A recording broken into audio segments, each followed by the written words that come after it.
So with the proliferation of artificial intelligence, especially with the generative AI, fraud, and especially consumer fraud, is going to be one of those items that's going to be impacted quite a bit and will have like the first level impact on most people.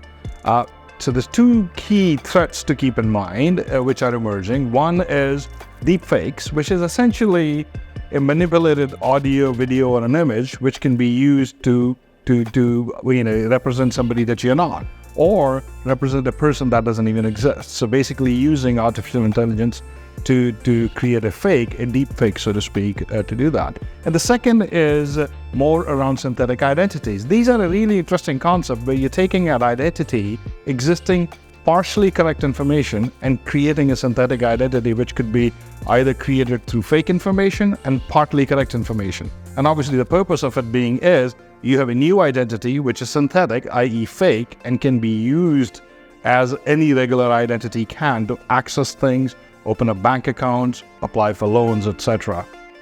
So a few strategies all banks should be thinking about is the benefits of using AI for putting protective measures in place as well. So it's not all just bad. We can use the same technology, for example, things like using biometric identification. It's a very simple way of making sure that there is some level of biometric identification in the cycle of validating somebody's identity.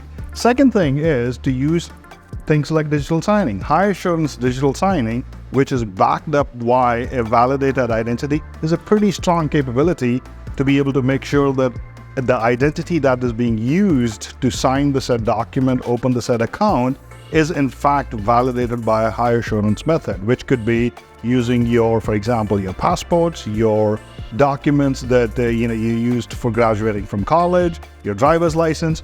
All of those could be verified electronically and in a single setting with very high assurance to make sure this can be done. And finally, things like eKYC. Knowing your customers for our banks is extremely important. So if you have a eKYC practice within the bank, you can strengthen that and harden that to make sure that you understand your customers, you understand their behavior patterns, so you know where they access their accounts from, what their legitimate identity is, so you can validate it, so to speak, just in time if there is a threat in place.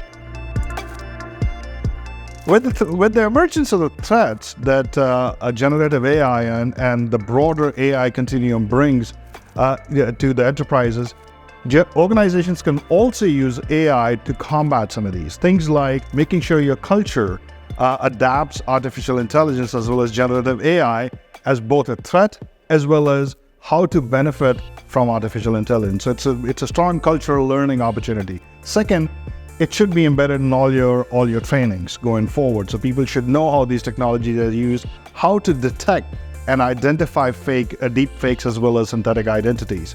And finally, you have to work with vendors who are investing enough time and money to make sure their technology is combating some of these threats as well.